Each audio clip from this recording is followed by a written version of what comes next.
A palavra Chiapas ela tem origem nos povos maia. O seu significado é águas sobre as colinas. Em sua dissertação de mestrado, Marcela Vitali fala que o século XIX foi marcado por intensos conflitos no México. Com o surgimento do Estado mexicano em 1821, Chiapas, que até então pertencia ao território da Guatemala, em 1824 passa a se tornar uma província oficial do México. Com a criação do Estado mexicano, Chiapas assume oficialmente o papel de província. Uma das características de Chiapas é a valorização da cultura de seus ancestrais. Cerca de 1/3 da população descende dos povos maias, e deste total, 1% não fala espanhol.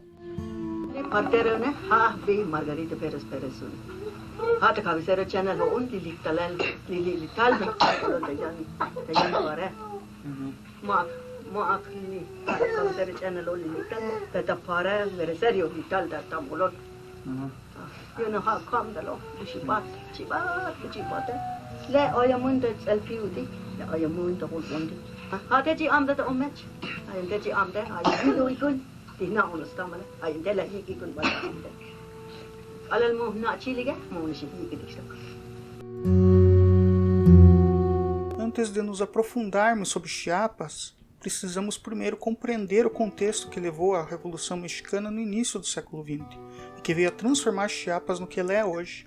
No ano 1810, o padre Miguel Hidalgo lidera o início da Guerra de Independência do México. Em um artigo publicado em 2016, George Cunha destaca que com o surgimento do Estado do México, surgem vários problemas sociais. Os vários anos de conflito do século XIX resultaram em graves problemas econômicos. Durante todo este período, o México teve um crescimento econômico de apenas 3,8%.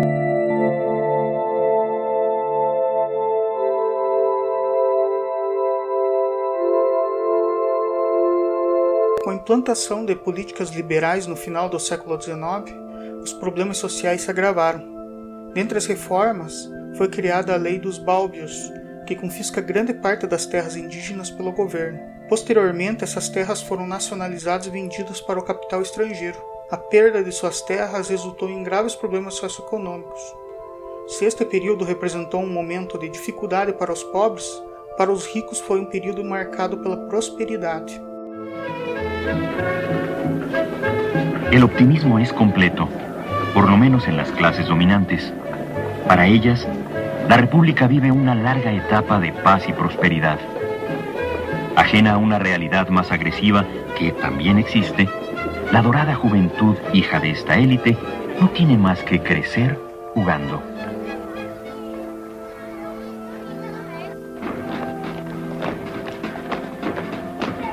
El peso está a la par del dólar y se ha realizado una reforma monetaria que cambia el patrón plata por el patrón oro.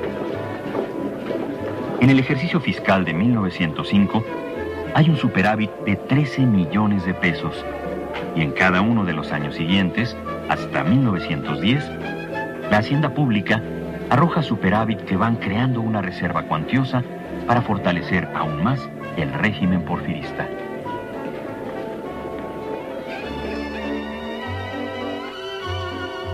El 72% de las tierras cultivables del país pertenece a 8.431 haciendas.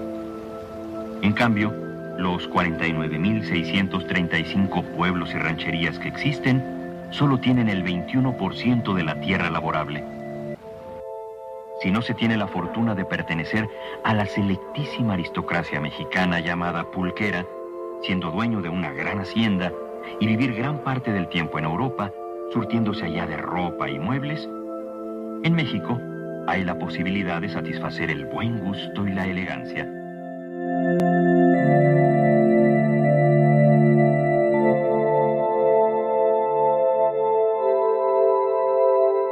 final do século XIX e início do século XX, instaura-se uma ditadura militar liderada por Porfirio Díaz. Neste período, o governo intensifica a agenda liberal no México, tendo como resultado o empobrecimento da população.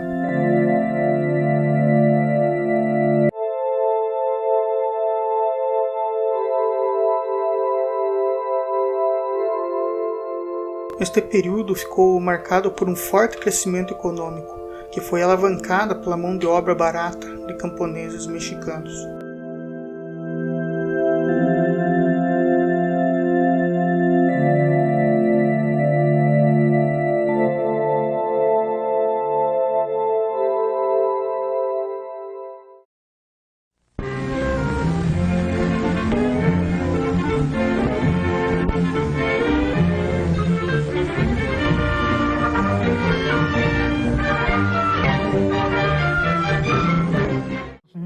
De la mano de Porfirio Díaz, que sostienen su bombín, dicen más de su edad y estado físico que la adusta y cansada cara que aquí le vemos. En el año de 1908, declara Díaz en una entrevista trascendental al periodista norteamericano Krillman: me retiraré del poder al terminar el actual periodo presidencial y no serviré de nuevo. Depois de 3 mandatos consecutivos, 35 anos no poder, em 1911 chega ao fim a ditadura de Porfirio Díaz. Y días después entraron los villistas y los zapatistas a la capital. ¡Viva Villa! ¡Viva Zapata! ¡Viva Emiliano Zapata! ¡Viva la revolución! ¡Viva Pancho Villa! ¡Viva Francisco Villa!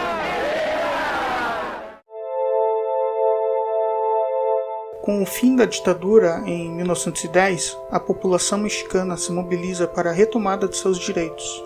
Sua principal bandeira era o acesso à terra, por meio de uma reforma agrária.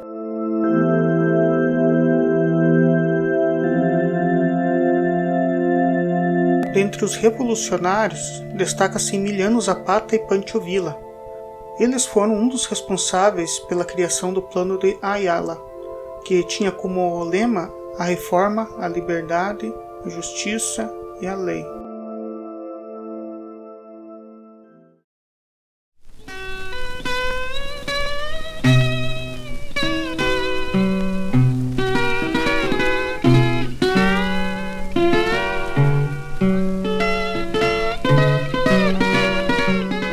Emiliano Zapata nasceu em San Miguel Ananincuitco, no ano de 1879.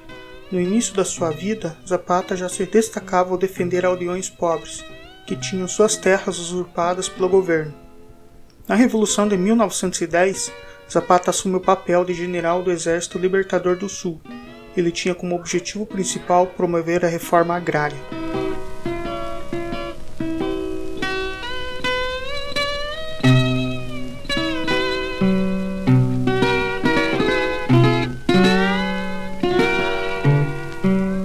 Pancho Villa nasceu em San Juan del Rio em 1878. Pancho foi considerado um dos principais generais da Revolução Mexicana.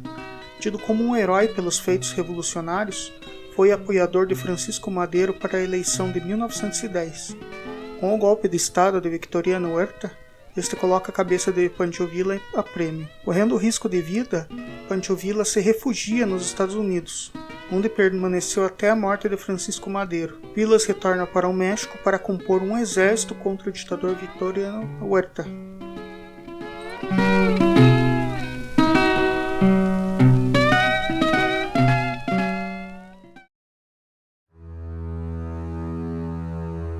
Depois de um longo período de tempo escondido, Pancho Villa é encontrado e assassinado dentro do seu carro em 1923 por policiais e pessoas que queriam vingança da morte de seus parentes assassinados por Pancho Villa.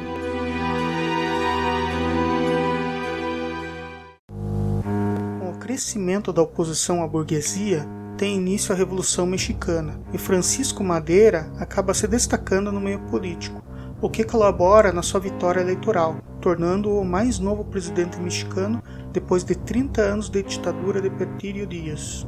Apesar do caráter revolucionário que Madero assume, com o decorrer do tempo, seu governo não mostra tão satisfatório, pois atuou de forma lenta ao tratar da reforma agrária, o que causou certa aversão por Zapata e Villa. Estes esperavam um governo revolucionário. Se por um lado é cobrado por seus aliados revolucionários, por outro lado é cobrado pelos economistas que viam o país entrar em uma recessão econômica.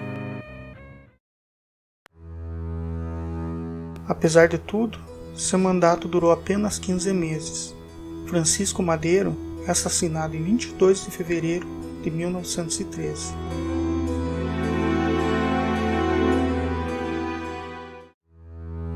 Com o assassinato de Francisco Madero, Victoriano Huerta realiza um golpe e fica no poder por aproximadamente um ano. Pancho Villa retorna do seu exílio nos Estados Unidos e se alia com Venustiano Carranca para criar um exército e derrubar Huerta do poder. Em 1914, Huerta deixa seu cargo e foge do país.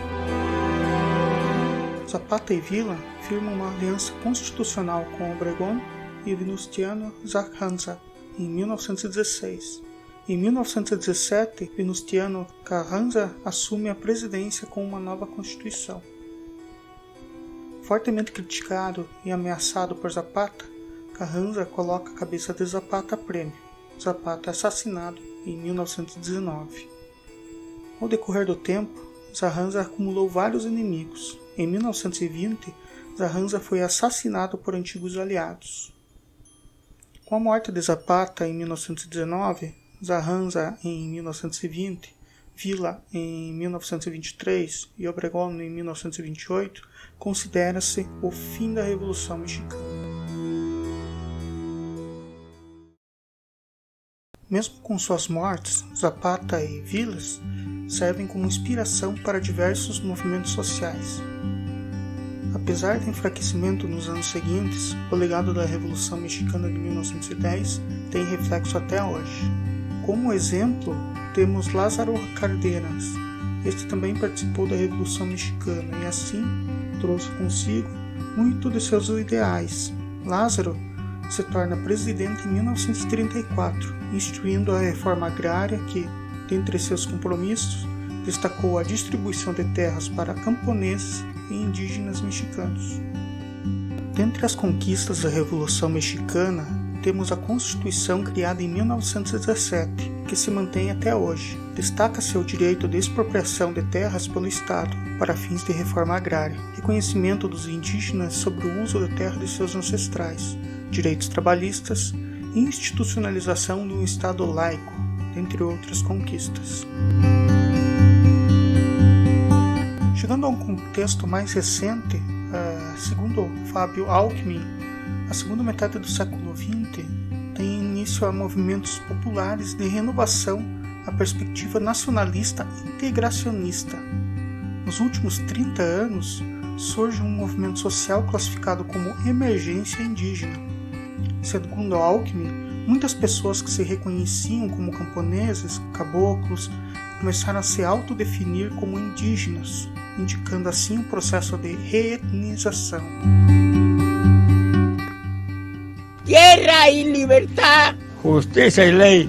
Tierras, agua, justicia y ley y libertad.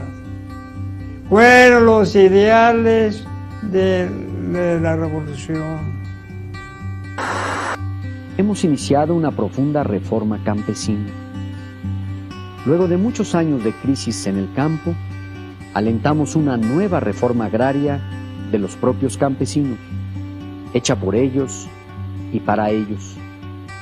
Es una reforma con dos grandes instrumentos.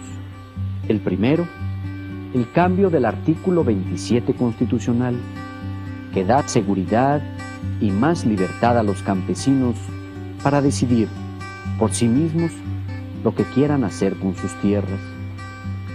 Y el segundo, llevar más recursos para el fomento a la producción y el mejoramiento de la vida campesina. Así, pronto veremos al campo mexicano emerger vigoroso y renovado. Felicidades. y gracias nuevamente por permitirme entrar en sus hogares. Buenas noches. La tierra la tienen los ricos y la libertad también. Em 1992, o México realizou algumas modificações na sua Constituição.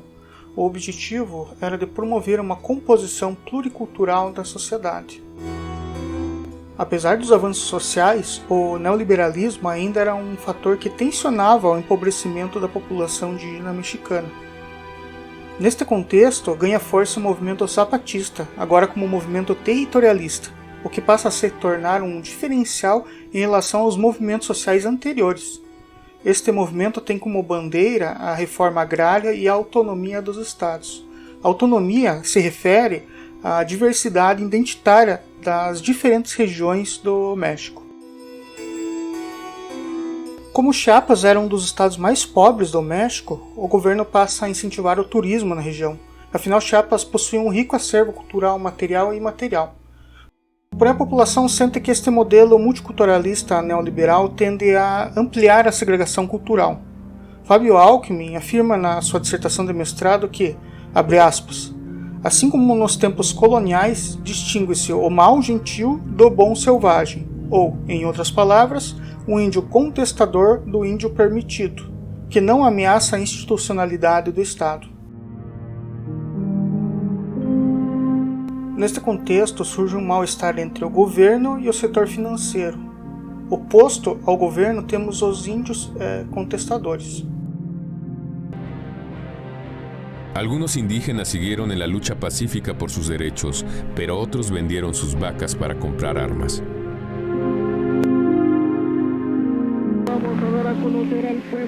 Dentre as várias tensões entre o governo e os diversos grupos sociais, surge em janeiro de 1994 o Exército Zapatista de Libertação Nacional. Al pueblo de México, hermanos mexicanos, Aquel amanecer del 1 de enero de 1994, el Ejército Zapatista de Liberación Nacional salió de la clandestinidad y ocupó 4 cabeceras municipales y otras localidades. En la declaración de la Selva Lacandona, pedía la destitución del presidente Salinas, le declaraba la guerra al ejército y llamaba a unirse a su lucha. Los grupos violentos que están actuando en el estado de Chiapas presentan una mezcla de intereses de personas, tanto nacionales como extranjeros. Algunos indígenas han sido reclutados, presionados por los jefes de estos grupos y también, sin duda, manipulados en torno a sus reclamos históricos que deben seguirse atendiendo. El gobierno llamó a los rebeldes a deponer las armas y procedió a combatirlos militarmente. Tras la sorpresa de los primeros momentos, la condena al levantamiento fue casi unánime. Apesar dos conflitos iniciais, o Exército Zapatista optou por ações pacíficas, como a organização de eventos de conscientização.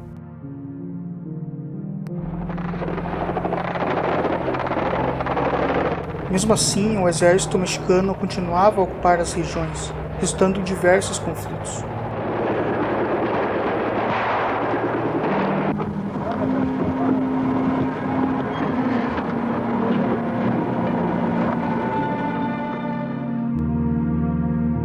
Ao assumir a presidência no ano 2000, Vicente Fox declara um acordo de paz com o exército zapatista. Com a realização desse acordo, o Exército Zapatista da Libertação Nacional inicia um processo de desarmamento. Em 2005, o movimento anuncia que sua luta agora será apenas no campo político. Sucediendo esto, Chiapas entra de lleno a la democracia. Usted no prevé tener ningún problema en Washington.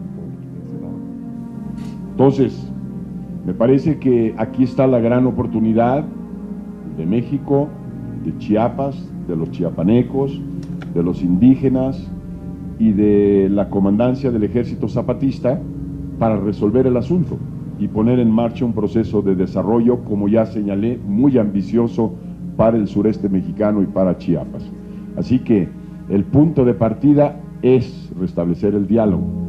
Y ahora eso está del lado de la comandancia del Ejército Zapatista. De todos los demás actores estamos listos para entrar en el diálogo y en la resolución del conflicto.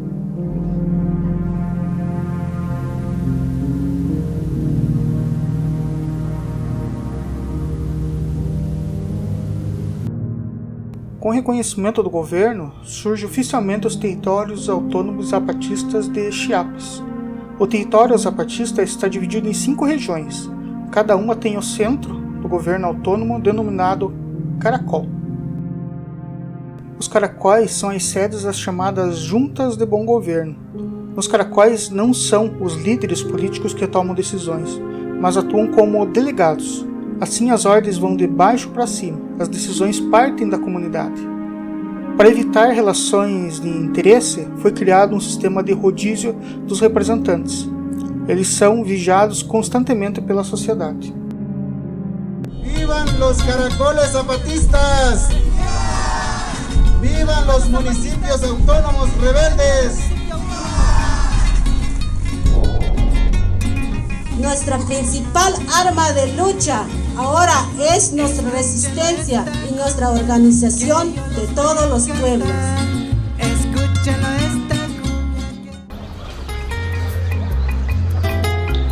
Nas aldeias existem vários níveis de liderança que atuam nas assembleias, inclusive grupos de mulheres.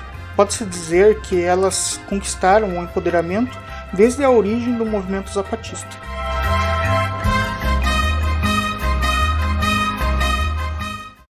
Com relação à divisão de terras, destacamos que ninguém é proprietário delas. Elas pertencem ao coletivo, ou seja, se alguma família decidir deixar a comunidade, as terras serão realocadas para outra família, por meio de um debate no conselho. As terras são divididas entre as de uso coletivo e de uso familiar. As de uso coletivo são destinadas à criação de gado, café, dentre outros alimentos que são divididos entre as famílias. Já as terras familiares, elas são destinadas para o produto de hortaliças, feijão, milho, produtos para o consumo próprio. No geral, o trabalho é organizado de forma a atender às demandas da comunidade.